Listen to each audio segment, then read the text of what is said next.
Bonjour. Alors, qu'en est-il du sexe des anges? C'est une question qui a beaucoup fait couler d'encre, qui a beaucoup occupé les théologiens, etc. Et vous allez rigoler, puis vous allez me dire, oui, mais enfin, c'est ridicule de discuter sur des choses comme ça. Eh bien, ce qui serait bien, ce serait de comprendre que c'est pour tout comme ça. C'est-à-dire, vous vous posez la question, bon, est-ce que le monde existe? Ça, on est à peu près d'accord que le monde, tel que je l'expérimente, il existe, ne serait-ce que parce qu'il ne va pas du tout comme je le pense. C'est-à-dire que, ben voilà, j'aimerais bien que ça soit comme ceci ou comme cela, que les vitres soient faites, et elles ne se font pas toutes seules, c'est vraiment bête. Mais on voudrait bien que le monde soit comme on a envie, et donc ça ne correspond pas. Donc, une des preuves de l'existence du monde qui est à l'extérieur de nous, qui n'est pas juste une fabrication de l'esprit, c'est qu'en fait, si je me prends une claque, je peux prendre une claque, et là je comprends que le réel est réel. La réflexion qui dit que le monde est une fabrication de notre esprit n'est pas fausse dans un certain sens. Elle n'est pas fausse parce qu'en fait, ce que je perçois du monde est trié et interprété par mes sens et par mon intellect.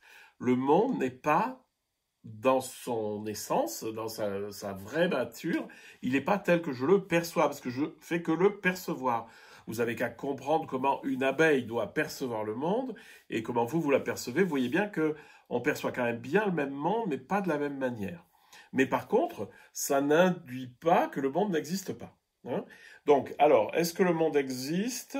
Est-ce que c'est la matière qui est à la source du monde? C'est-à-dire, est-ce que c'est la matière qui contient finalement en germe tout ce qui existe?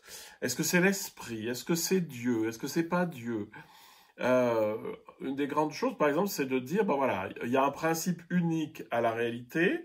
C'est-à-dire que si on revient, ça c'est la preuve de l'existence de Dieu de Thomas d'Aquin, une des preuves, c'est que simplement tout est cause de quelque chose d'autre, et donc il doit bien y avoir une cause première, c'est-à-dire quelque chose qui est à la source de tout, et qu'on appelle Dieu.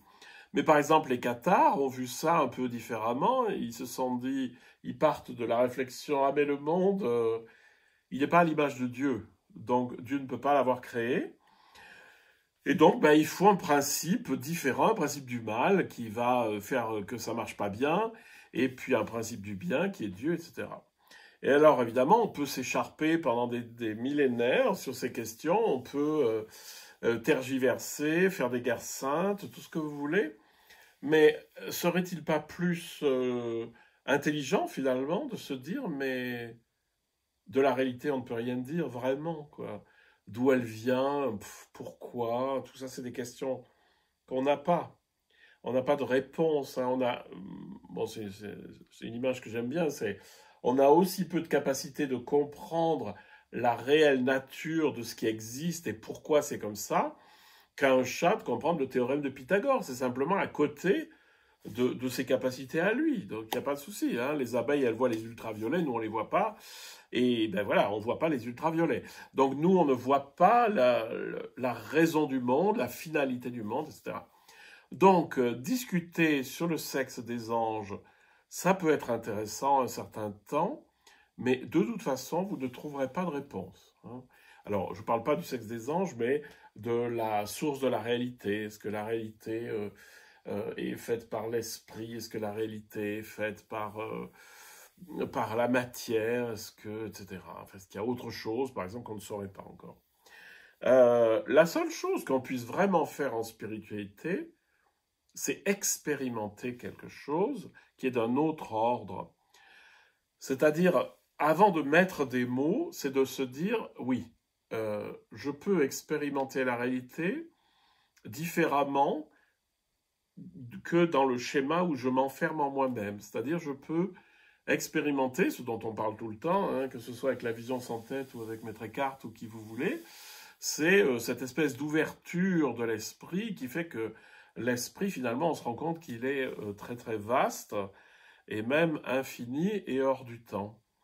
Donc l'invitation, c'est à faire l'expérience de quelque chose qui est dans la réalité et qui sous-tend la réalité. Et plutôt que, même expérience, c'est un mot qui ne va pas, on pourrait dire une manière d'être au monde différente qui fait qu'on analysera le monde de manière différente.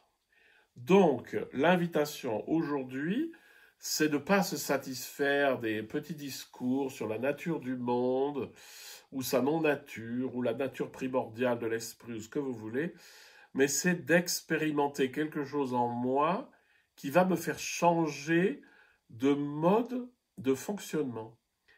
C'est-à-dire que dans un esprit éveillé, l'esprit ouvert, etc., les conditionnements habituels vont se dissoudre, surtout les conditionnements psychiques, les conditionnements de jugement et d'analyse. Et on va aborder le monde de manière très différente. Hein. Donc l'invitation, pardon, c'est beaucoup plus à descendre dans quelque chose qui est de l'ordre de l'expérience, qui est de l'ordre de quelque chose qui me change profondément.